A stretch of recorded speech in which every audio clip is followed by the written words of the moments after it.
Alright. I'm gonna be completely honest. I didn't take a lot of notes.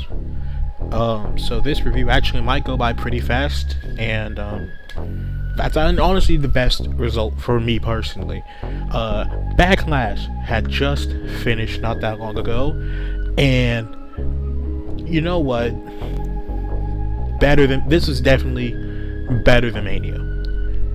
This show, with technically 3 matches on the card, 2 matches on the free to buy, was so much better than Mania. Match quality was up, the time was up, and honestly, all the right people won. So yeah, amazing show. Let's go ahead and get straight into it. We opened with Braun Breaker versus Seth Rollins. Again, I didn't take too many notes, so this is purely off of memory. Braun and Seth kind of started fighting the second bell rung. They brawl, they fight. A couple of pedigrees, couple of Braun Breakensteiners, excuse me. After a while, after a lot of great fighting, you know, at one point Seth goes to hit his vintage suplex to Falcon Arrow. He hits the suplex on the Braun, rolls into it. Braun reverses it into his very own Falcon Arrow. That was nice. That was great. At one point, Braun hits the spear onto Seth for a 2 count. They start going back for it again, and then the vision of Austin Theory and Logan Paul gets involved. Seth fights him off. Boom, boom, boom, boom, boom, boom, boom, boom, boom, boom. Fight. He goes back into the ring. Spears Braun, gets speared by Braun. Another 2 count. There was a bit of a weird moment where I want to say he was going for a pedigree. So Braun went for a clothesline, and Seth reversed that. Was supposed to reverse that, I want to say, into a pedigree. But he was able to hook and like flow through it, so he just kind of fell off of Braun, like Braun's bent over, like trying to catch Seth in a way, and Seth just couldn't hook, so he just kind of let go and fell. And I was like, oh, it was weird. And Braun just had a standing moonsault. I was like, oh, that was wonderful. Braun was going for his super spear. He hits the ropes. They went for a spear that got countered into a pedigree.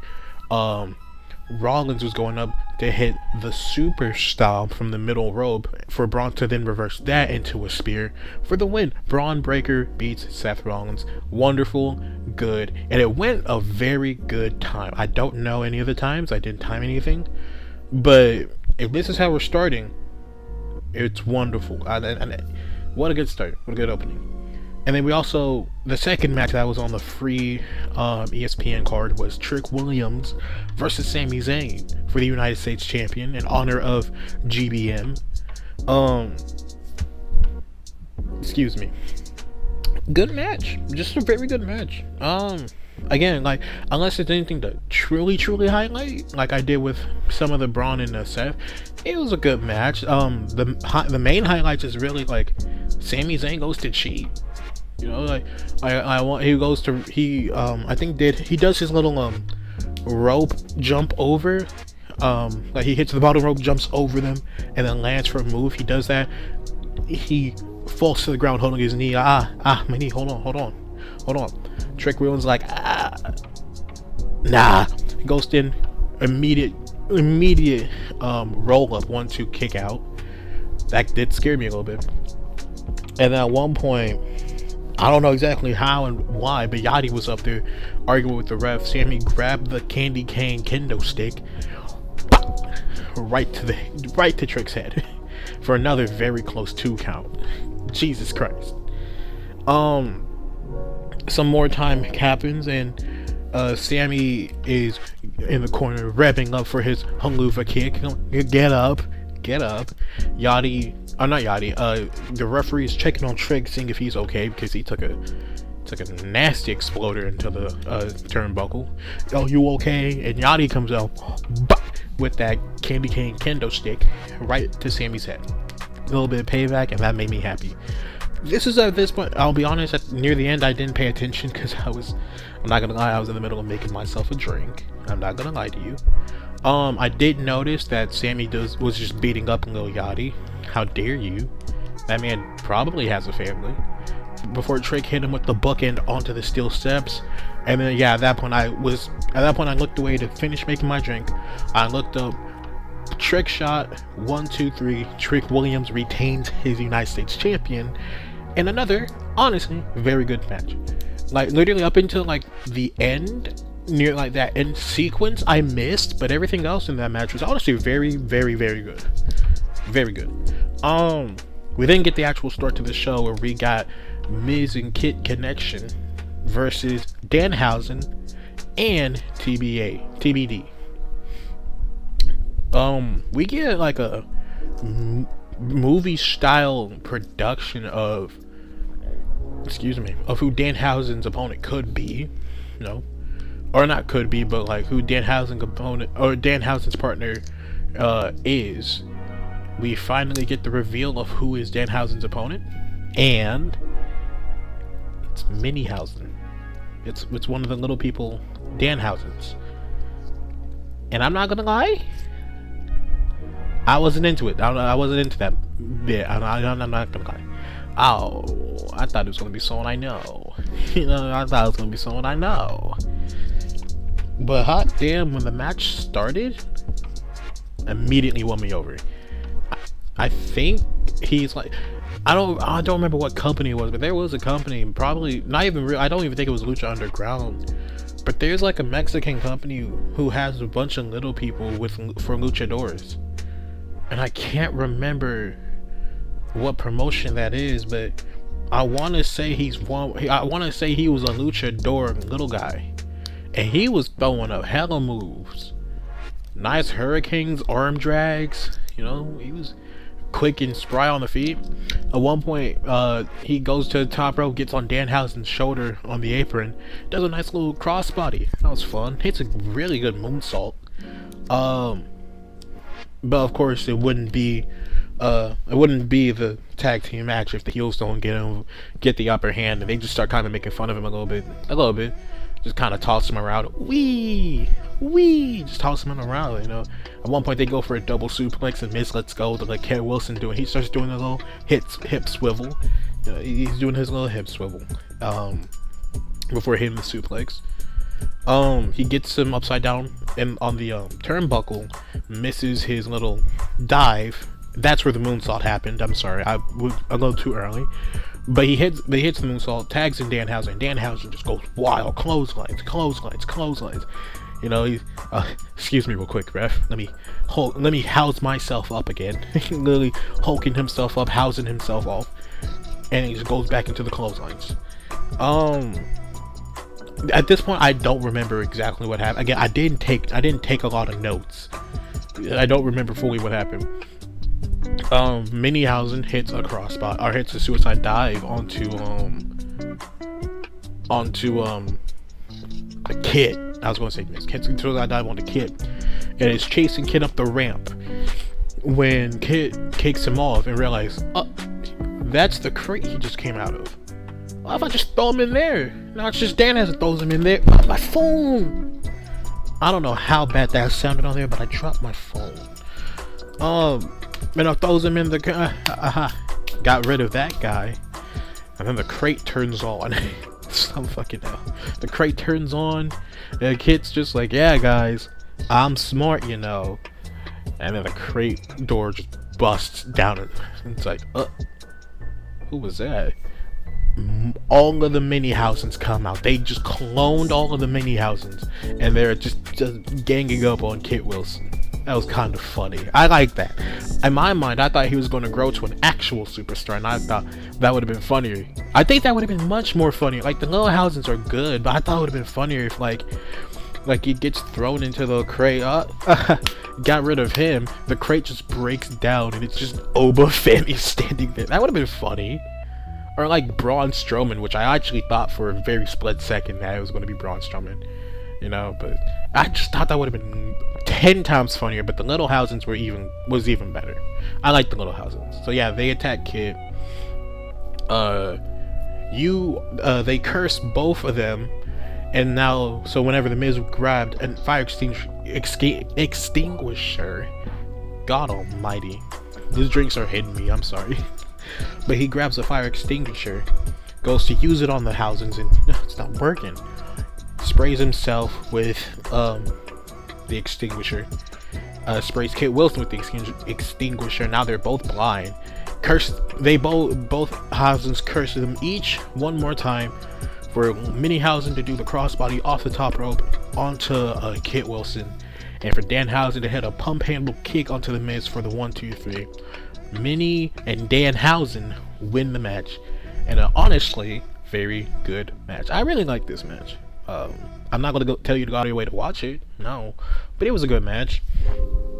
Io Sky versus Asuka happened next. Immediately we want Kairi chants. Immediate. The bell rung, ding ding ding. We want Kairi. Immediately. And they kept doing that throughout the match until the end, where they were just like, you know what? This is just a great match, isn't it, guys? This is just a fun match. This one I wish I took notes on. I was just watching, waiting, seeing if Kairi would show up. She didn't. But I was just watching and waiting, like, is it going to happen? It didn't, and you know what? I'm honestly happy with that. I'm not gonna say I didn't want it to happen, but I'm happy it did. I'm kind of happy they did.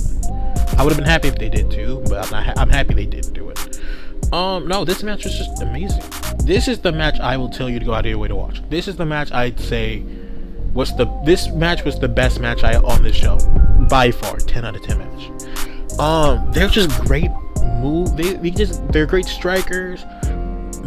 Io Sky has great flips. Asuka has such good reversals for anything Io threw at her. At one point they were on the outside, and Io kicks Kairi. Io kicks Asuka and is about to do a moonsault. She jumps up to the bottom rope, and Asuka somehow kicks the rope to where Io just kind of falls and then just slams her head into the post. I thought that was very cool.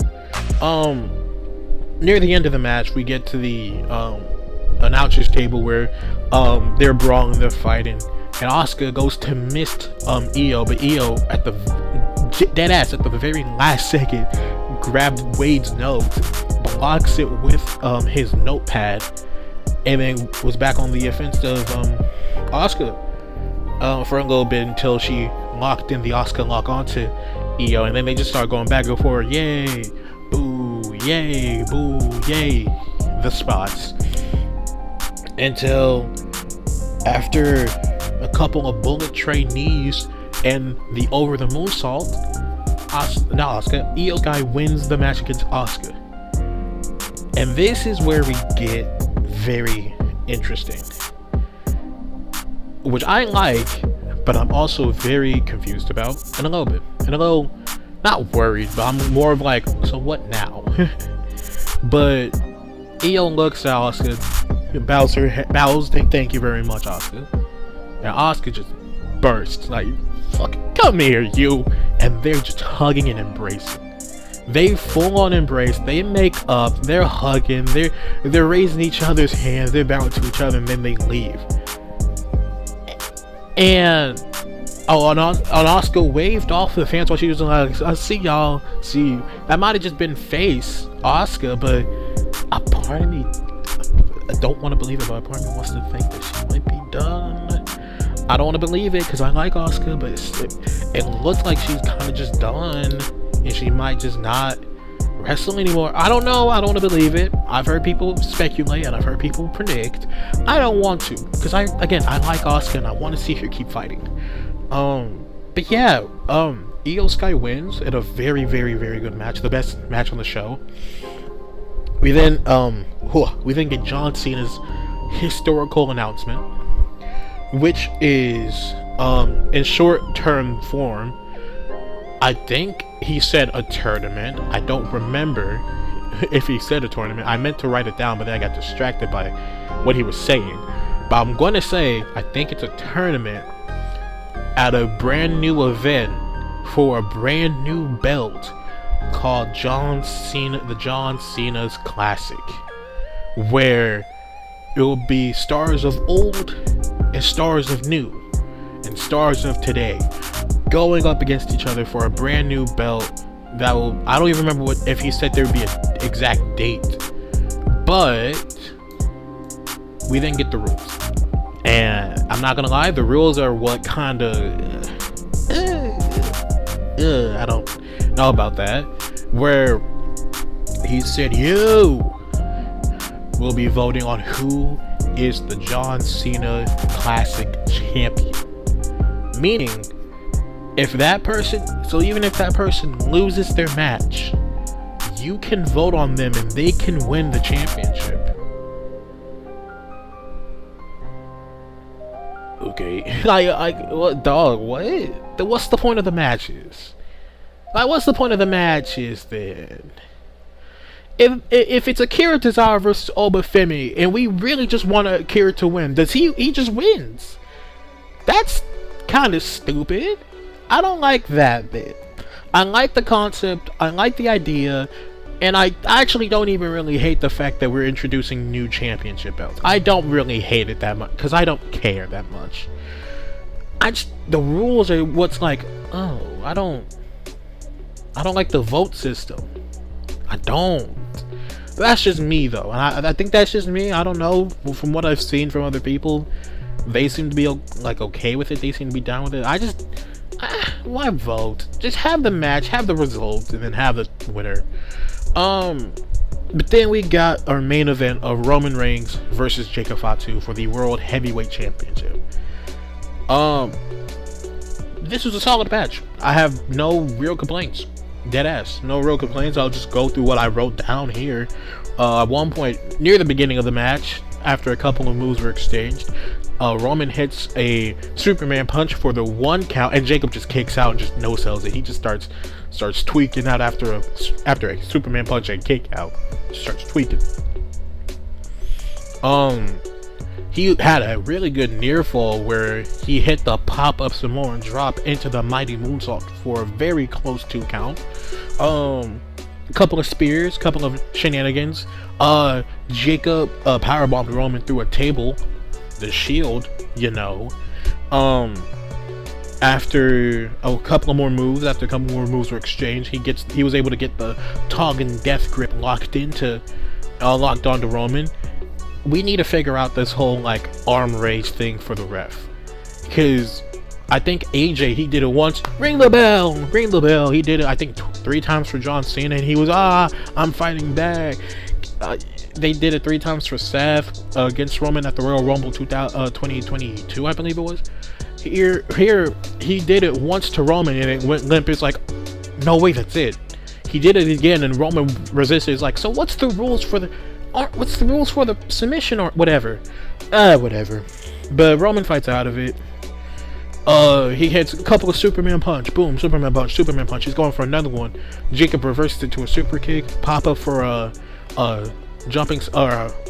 pop-up Samoan drop, but Roman reversed that into the Superman punch, hits him with the spear for the 1, 2, 3 count, and Roman Reigns is still your World Heavyweight Champion. Jacob then attacks Roman Reigns, just repeated Tongan death grips, just every now and then, fuck you Roman, and stands tall holding the World Heavyweight Champion belt. Alright, poor refs. Poor ref took a nasty Samoan drop by Jacob. I thought it was a good show. I mean, much better than WrestleMania. I definitely give this a 4 out of 5. The match, the match you definitely got out of your way. Io and Asuka, definitely got out of your way to watch that. It was a fucking amazing match. Yeah, that's really all I got left. I really hope Asuka doesn't retire. That would really make me upset. Besides, she didn't even get to face Gunther yet for her career. Anyways, if you like the video, make sure you like, share, you comment, you subscribe. Make sure you turn that bell icon so you'll be notified whenever I upload a video. The next video you'll be getting is the Raw review. I need to double check to see if there's any more fucking pay-per-views coming up next, because I didn't know this was coming up until the very last minute, so I had to rush to make my predictions. And then whatever that Wednesday video will be, you'll get the SmackDown review right after that. And I will be finally recording my Hulk Hogan documentary in a little bit, so that will come out at some point. I'll be doing them episode by episode, so I'm able to split up the load of work for me, but also make it more digestible for y'all. You know what I mean? So it won't just be all compact. But I'll see you when I see you.